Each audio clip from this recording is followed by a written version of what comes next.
It's all right. Okay, so we'll get started. Thanks for joining us, everyone. I'm Ben Greiner. We've got Chad Calise and Michelle with me. You guys want to Hi. say hi? Howdy, partners. Michelle Hello. Charles. Sorry, I didn't say your full name. Michelle. Right. Michelle Charles, not to be confused with Mitch, who sometimes joins us. And, She lets us and- call her Mitch, but nobody else. yeah.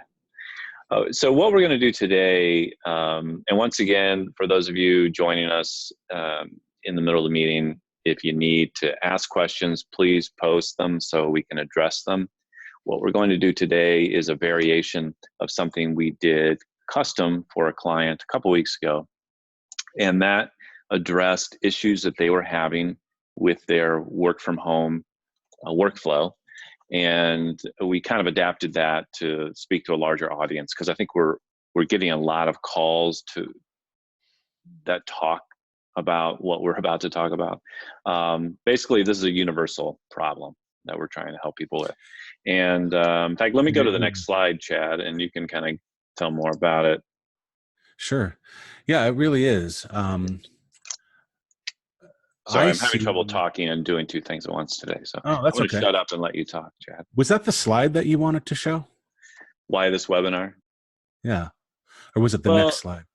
Well, I thought we would just kind of address, the idea that we want to, we do want to hear if you're having any specific concerns, you meaning our primary contacts.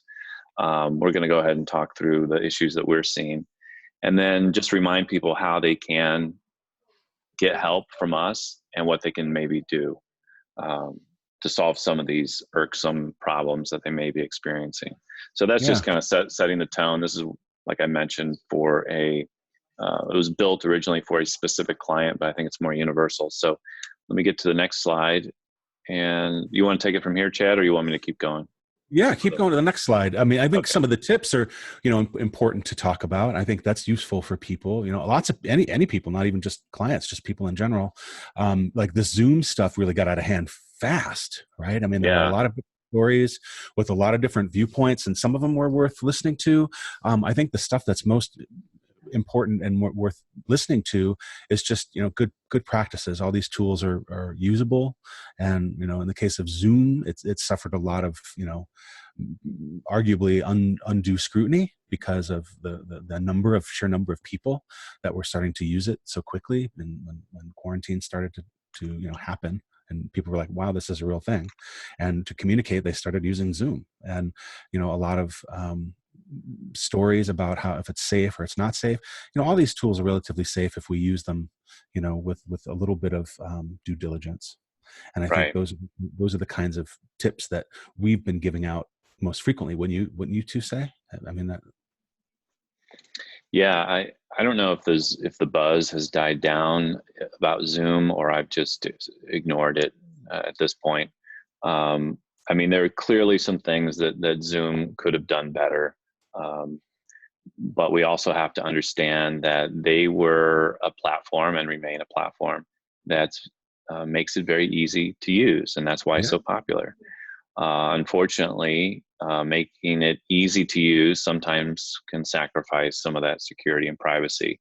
So Zoom has the features to protect you. It's just they weren't turning those on by default, and people weren't aware of what they were doing. At least that's my oversimplified view and opinion of it. And when I hear about entire school districts or entire companies or cities, municipalities banning Zoom, I think that's an extreme reaction to something that people either they don't understand it, or it's political. Yeah. And there's an opportunity for someone else to come in and say, well, here, you could use an alternative to Zoom.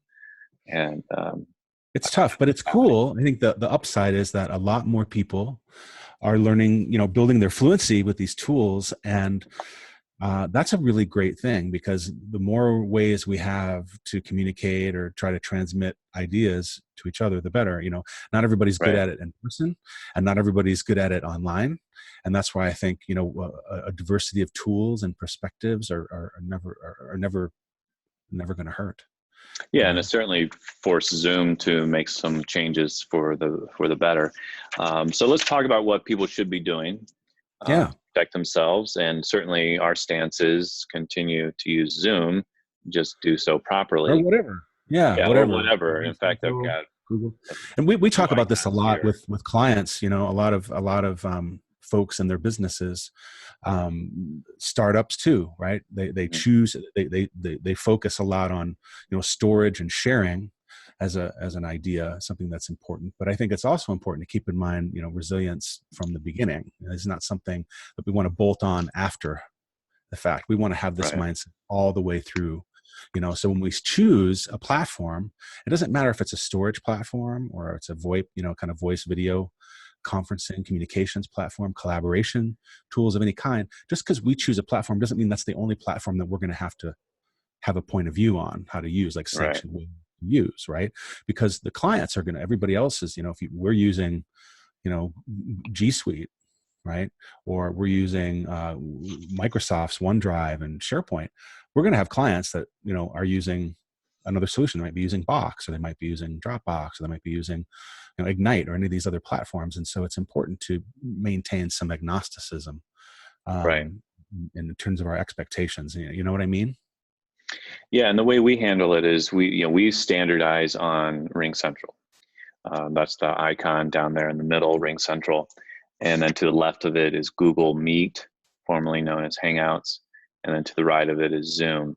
Now, Ring Central is actually built on Zoom. It wraps Zoom into a Ring Central, um, visual Wrapper. app, a wrapper. Now, Ring Central is also working on their own, and I think that has been escalated a bit. I've seen bits of it where they're trying to get away from their reliance on Zoom. That being said, we still use Ring Central powered by Zoom. But the way we approach it is we standardize on one platform. That's how we do our meetings. That's how we build expertise, and we really go deep into that platform. But I get invited to all sorts of meetings, whether it's Google, whether it's Zoom, whether it's Blue Jeans, whether it's Cisco, and I participate in those meetings. Where I think some clients get caught up occasionally, they'll get a request from one of their clients saying, well, we don't want to use your platform, we want to use a different platform. And that's fine. But it's really up to whoever dictates the platform. It's up to them to bring the platform to the meeting.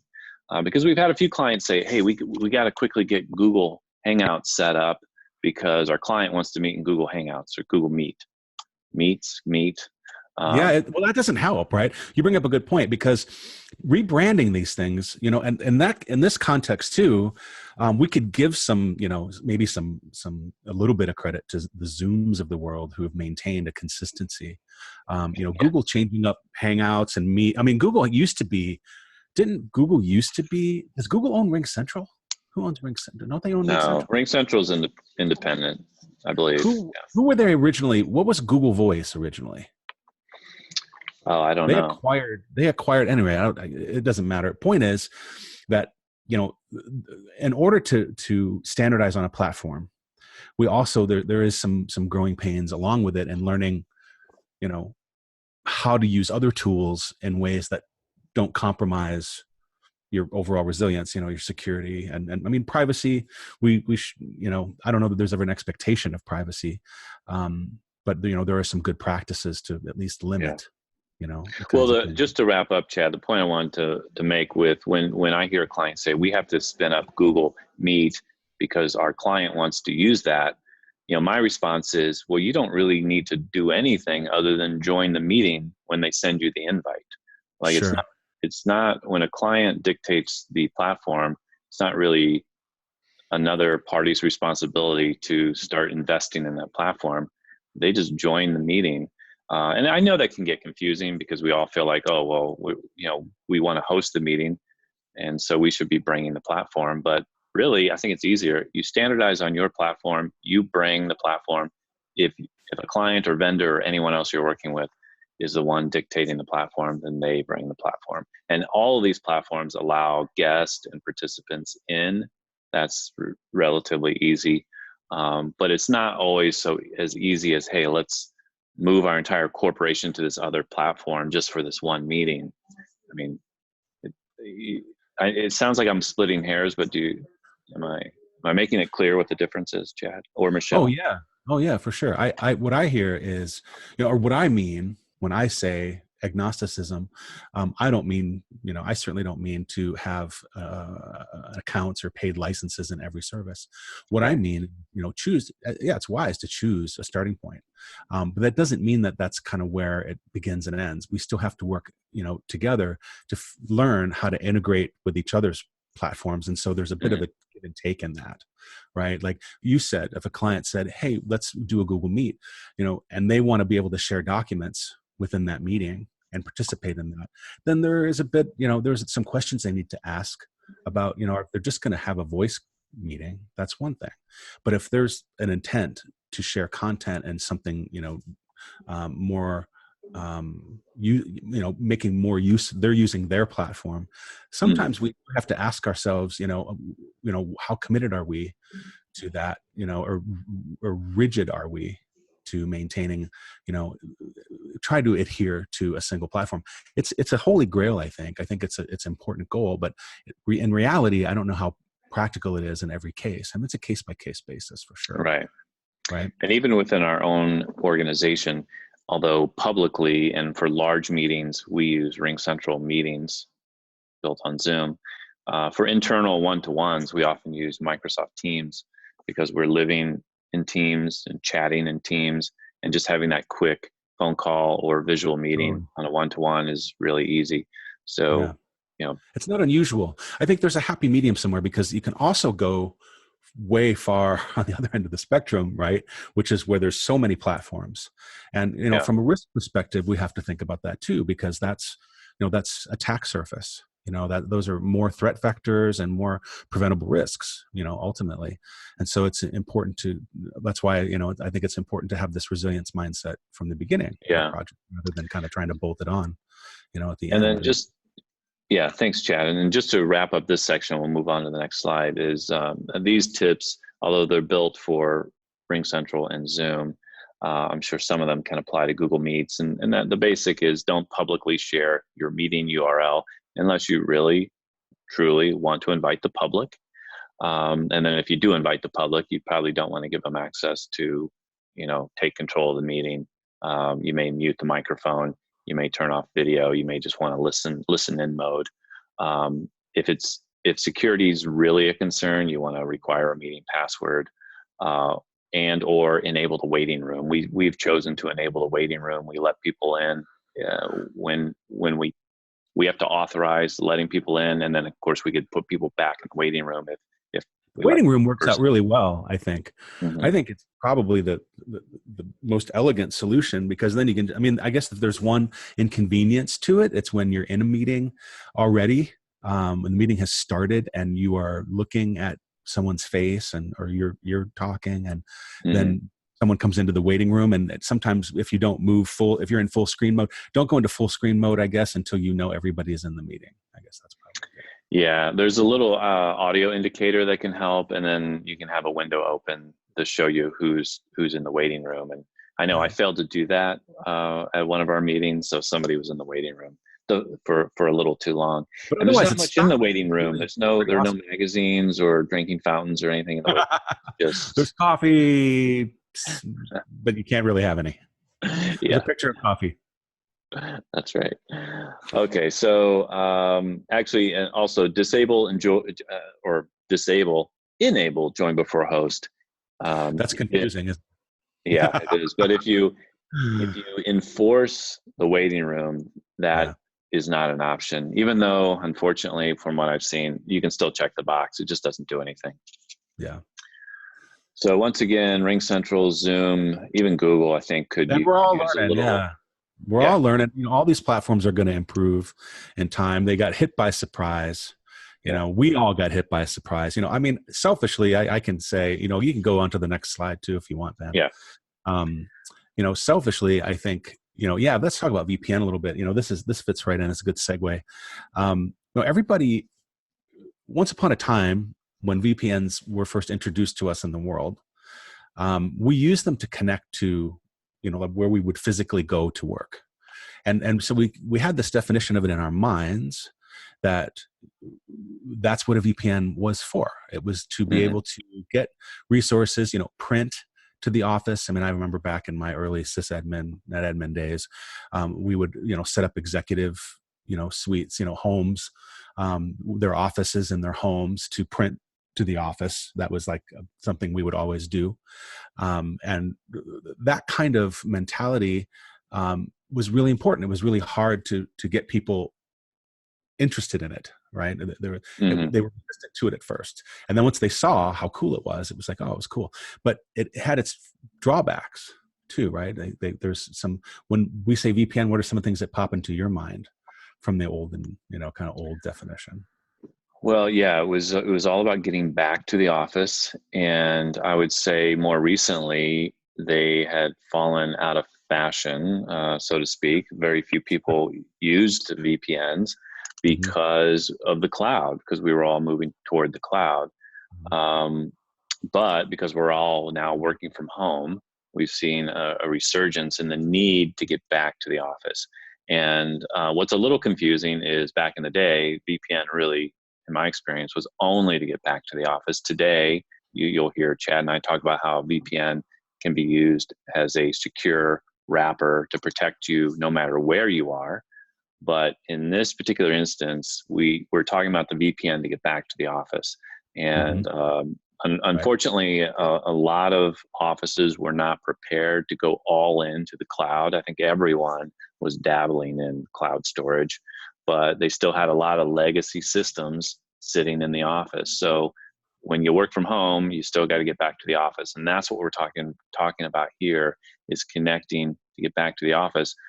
But what we're also finding is a lot of people don't have the fluency in how this works. And in some cases, they're connecting and just staying connected.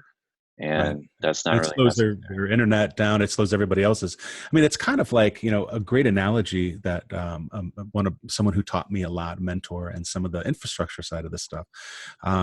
She used to say, if you can imagine a house and every shower in there is a VPN connection, every bathtub, every, Hmm. sink, every dishwasher, every, clothes washer, these all are connected to the same water supply, right? And so in that house might be an office, right? And each one of those connections, a shower or toilet or sink, is someone connecting from the outside. And as more and more people connect from the outside, the water pressure is arbitrating for more people, right? So it's being shared amongst more people, and as more people connect to it, the worse the shower, the water pressure in the shower is, and the worse the, whatever. And that's really true, and it's easy to forget, to give people some guidance when we go into work from home mode, and people that aren't working, remotely or mobile as frequently. It's easy for us to forget, as managers, as directors of teams, to remind them, hey, here's some tips, here's some really great practices to help this be as positive of an experience as possible. Right. Yeah. So, in the basic concept here is, for those of you that still need to get back to the office to get files, I hope, and if you're a client of ours, this should be a standard. You should have a cloud storage to go to. So if you need a file off the server in the office, connect to the VPN, go get the file, pull it down, work on it, but don't put it back on the in-house file server. Put it in your cloud storage, because then it's going to be much more accessible to you and to your team, and much easier to share and collaborate with your clients. So that's why the third bullet point says upload to cloud drive, no VPN required to do so. After that, no VPN required after that, right? Or Yeah. even during, like once you can get the resource. I mean, this is kind of a holy grail in a way, because Hmm. file management on a server, historically in offices, has been people make 3, 4, 5 copies of the same file Hmm. on that resource, whatever it is. It's a server, it's a network attached storage device of some kind. In the cloud, right?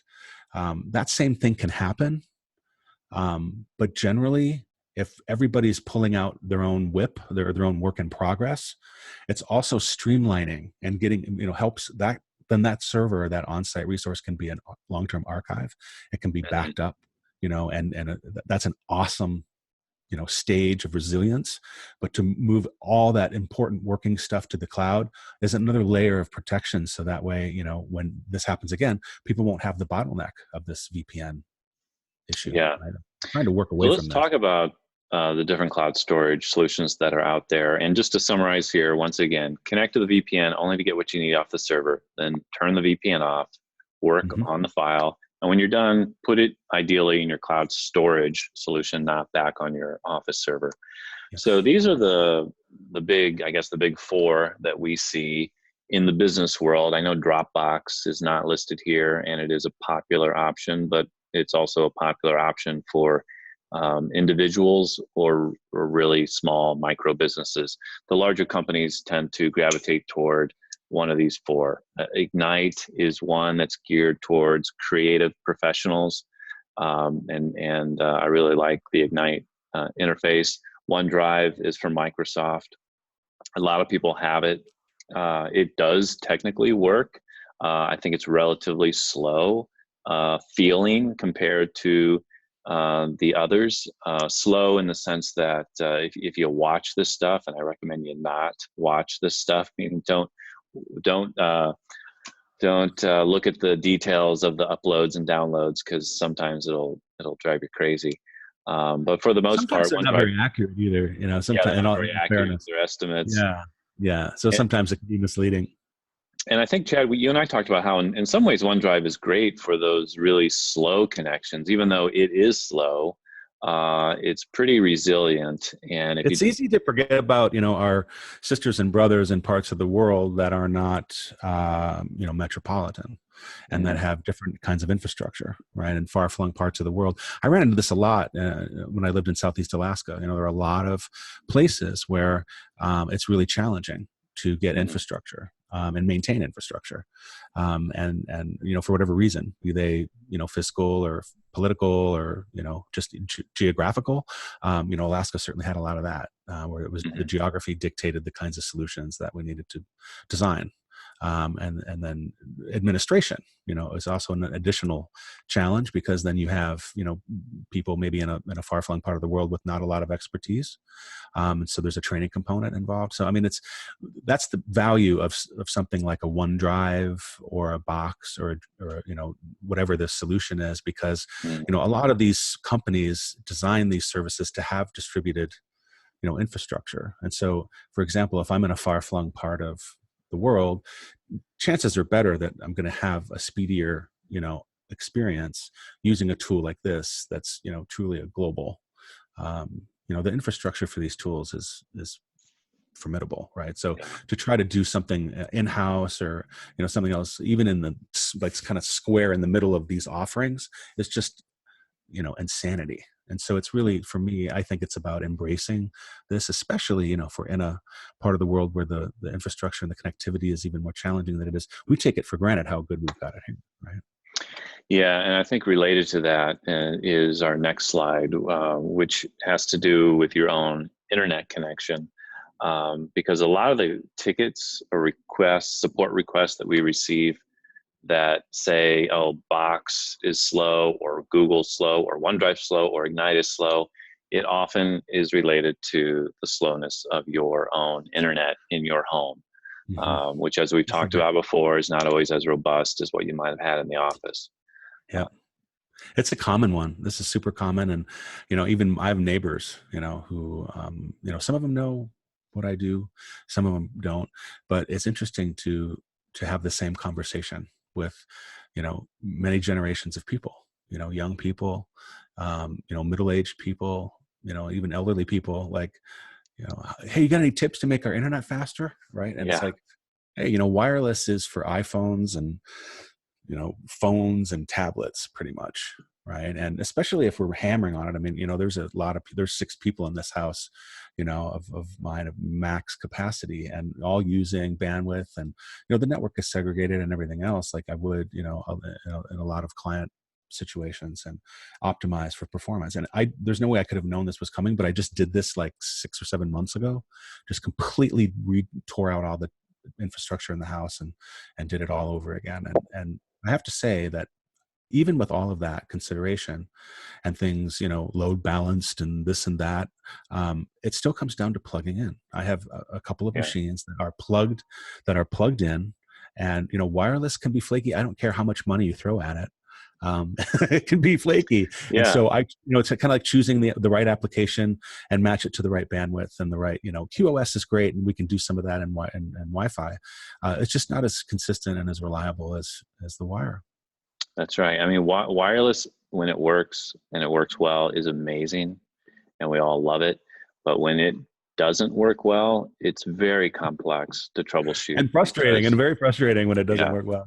Yeah. because So it could be so many different reasons, from the device to the router to the modem to the internet to your neighbor's Wi-Fi that's now interfering with your Wi-Fi. There's so many things that could go wrong with wireless, and that's why if we want to reduce those variables, we need to plug in, because then it gets a little simpler to troubleshoot. Yeah, It's still I think not so. not as easy. It's not always easy, but it's a lot easier than Wi-Fi. It is.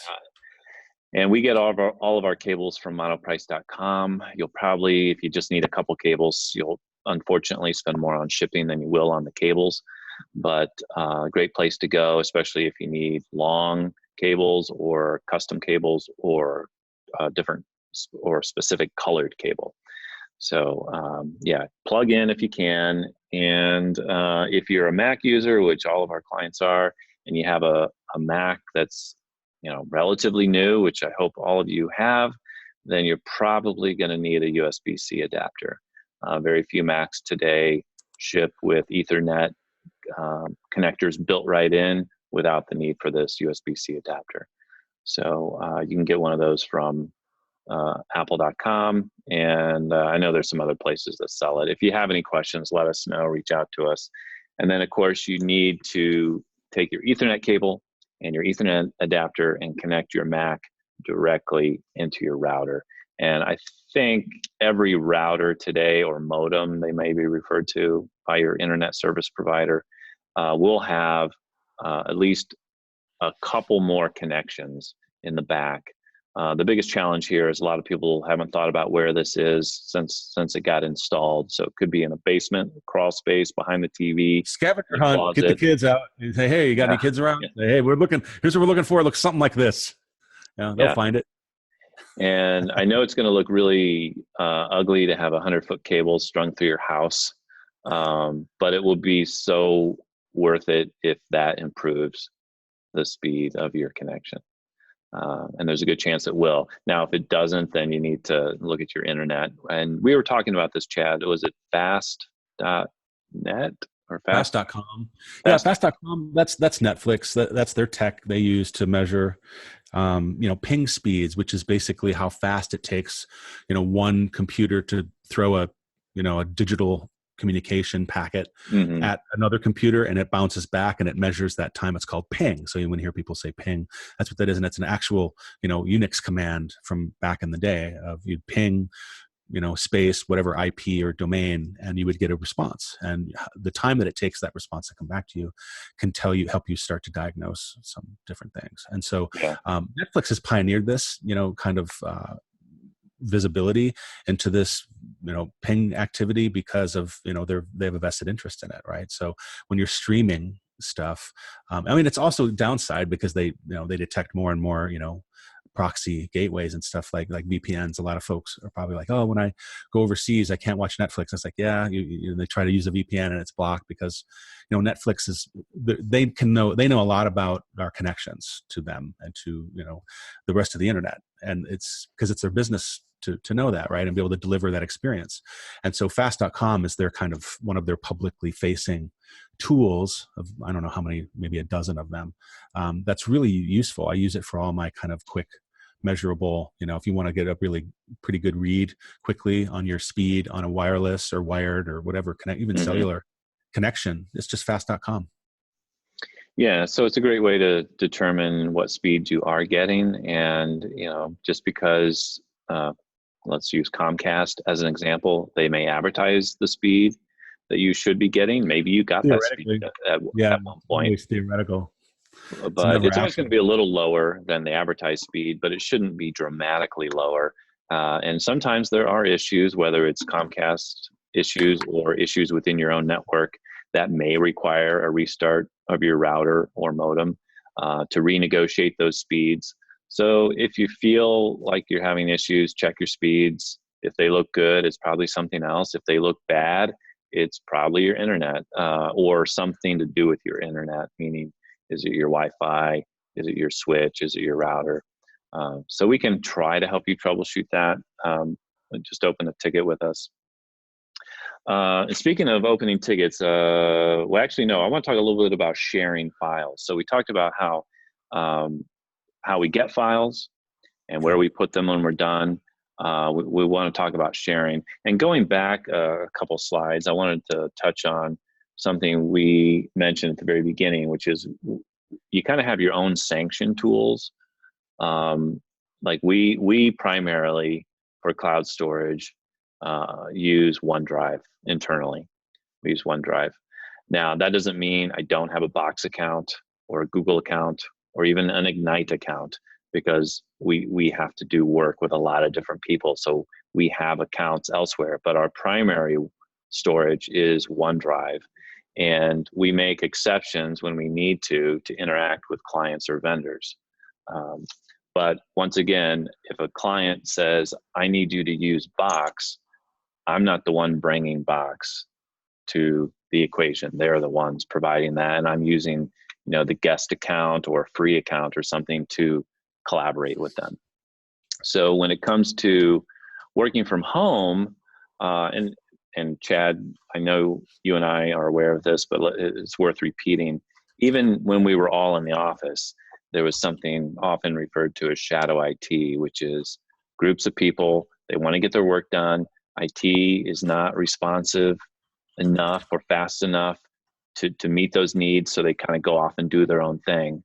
And the rumor is that's happening even more so now that we're all dispersed and working from home. So could you speak a little bit about the importance of using company sanctioned tools when you're Yeah. working from home?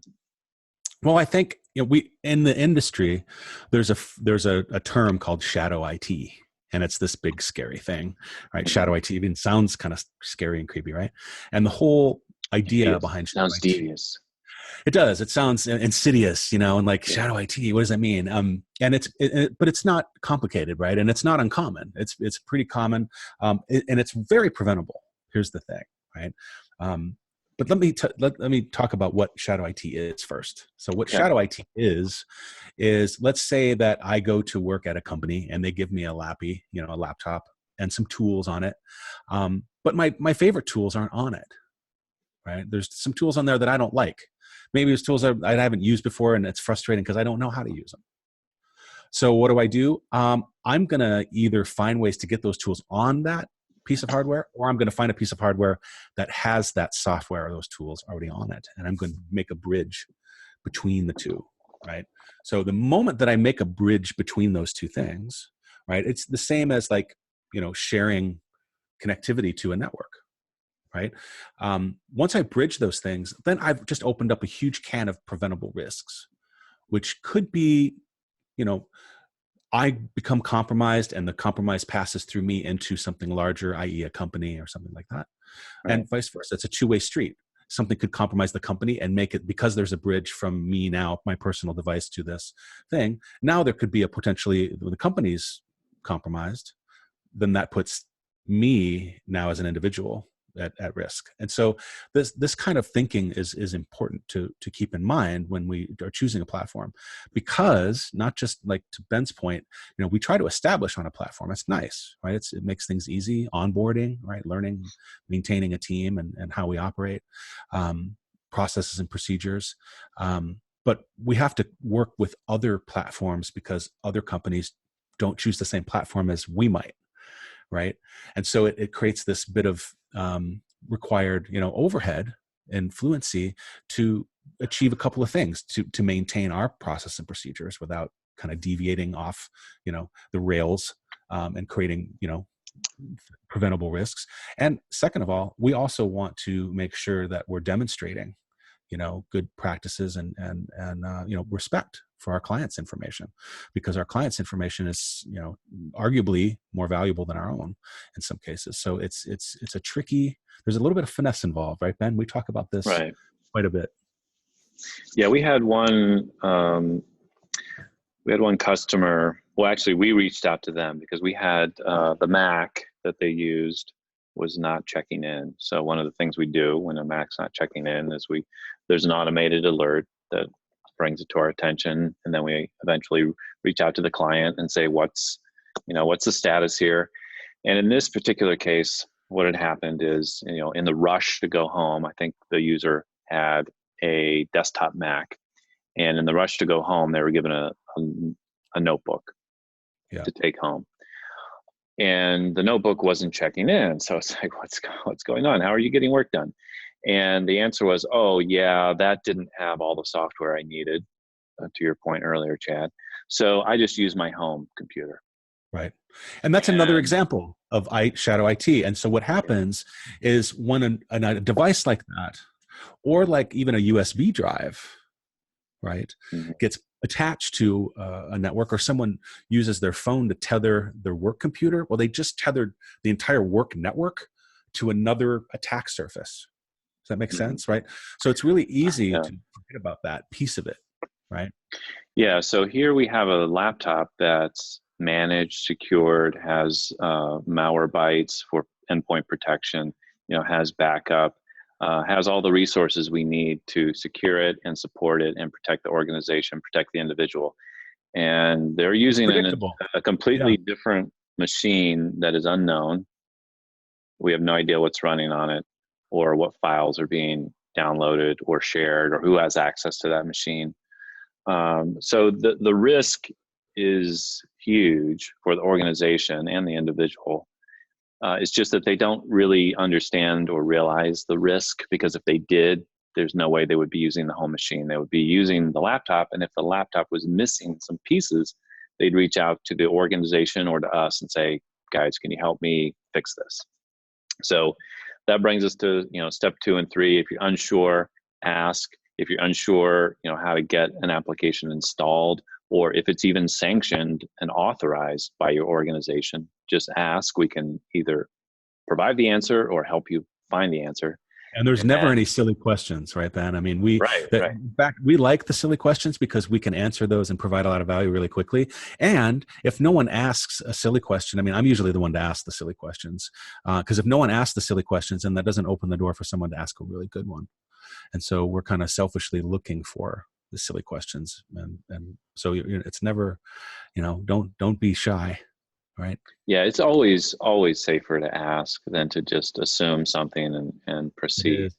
Which brings us to the next slide. We all need to be careful of, and those are the scams that are going on, and they have been going on, but they've been escalated during the work from home period here.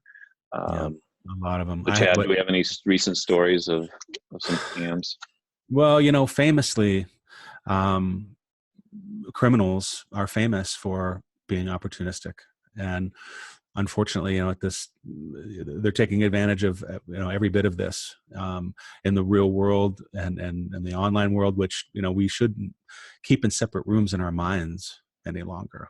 Right? These worlds are one and the same. Things that happen online have real world consequences, and things that happen, on our devices happen in our lives. And so it's really important to, kind of tear down the walls and the obstacles between them and our thinking, because it will help with policy and just the way that we solve a lot of these problems, going and have diverse perspectives, at the table. And when it comes to scams, there's more than enough for everyone. Right. I mean, we just have to be really mindful, especially if something is creating a sense of urgency in us. I mean, anything, it could be email, could be voicemail, it could be a phone call, it could be someone knocking on our door. We just have to really keep have our wits about us, and stop. Let's pause. The very first thing, pause. Take a step back and really think about what's going on before we do any actions. It's okay to wait, right? One of the one of the scams I've seen recently is the one that says I need to update my credit card information. And I get a lot of legitimate emails asking me to update my credit card information because periodically the credit card does, reach an expiration date and it needs to be Sure. updated. Just to be safe, I never click the link in the email. I always go to the website and go in through the standard channel and into my account. And, that's just safer for me rather than try to determine if that link is legitimate or not. And I know for a fact, some of them are clearly not legitimate. I'll hover over the link or I'll look at the reply to address, and it hints at who the provider is, but it's not quite accurate. So be aware of those. And then the other one, the Internet Storm Setter says that for every one legitimate, generally around the holidays, things ramp up, and like one out of every 19 emails is legitimate around the holidays, right? That's passing through these big relays. And usually that starts to taper off after the holidays. Now we're at like one out of I think we're in the 30s for the first time in like a long time. So, I mean, there's so much scam out there. Yeah. One other one that I know our clients have seen a lot of is the Office 365, anything to do with Office 365. Could be anything. But it's the scammers will typically, or always, never send from a Microsoft domain. Never. It's not office.com. It's not microsoft.com. It's some weird variation that you just have to be aware of that. They may call themselves mouse over it. If there's ever any doubt, just delete it, right? I mean, just beware. And so you and I know this. I'm sure everyone who's listening to this knows this, but we cannot assume that everyone on our team knows this, which is why we have a program called PII Protect.com for security awareness training. If you're in a corporation, you may have something else that your team provides. Currently, PII Protect has given us free licenses during this COVID period to extend to our clients. So anyone who does not have any security awareness program at all, please contact us so we can get you set up. It's a great place to start. I mean, it's affordable. It makes sense. It's the production values aren't the best, but they're quick. They're pretty memorable, wouldn't you say? Yeah, I still learn, information from the videos. There's a set of videos everyone needs to look at and take a little quiz, and then there are just weekly or monthly videos. Refreshers. Refreshers. Little blurbs, yeah. And the blurbs, I think, are what I appreciate the most because I like to be reminded of keep things top of mind, and these little bits and pieces contribute to. And there's a nice way to measure. The nice thing about this tool is it's possible to measure, its success and things that are working well and things that maybe could work better.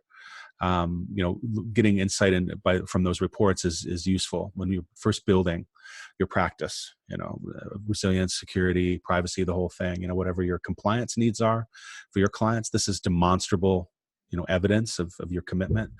So that's why we like it, because it helps our clients kind of, work more, smoothly and more quickly with their own clients. So it's a win. That's right. And you can see if who you need to nudge a little bit to participate more. And to your point, Chad, if you have to go through a security audit, which you and I have sat in on many, this is a great tool to show the auditor that we're doing everything we can to educate our team about security and resilience. And selfishly, we like it because it helps us refine your overall strategy, right? We can get some insights into are there some groups that aren't really paying attention?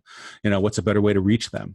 Sometimes it's better to do in person. Now we're doing them all remotely, but it works really well remotely, right? And they can ignore us and do their work on another screen, right? Whatever, but you can at least check that box, that you need to in order to demonstrate that to clients. And in some cases, that's the best you can hope for if you're not, really making an earnest commitment to it. Yeah. So thank you, Chad. Thank you, Michelle, for taking notes. I'll take those notes, put them into the knowledge base article with the video. We did go beyond our 30 minutes today. We played around with an hour. We played around with a half hour.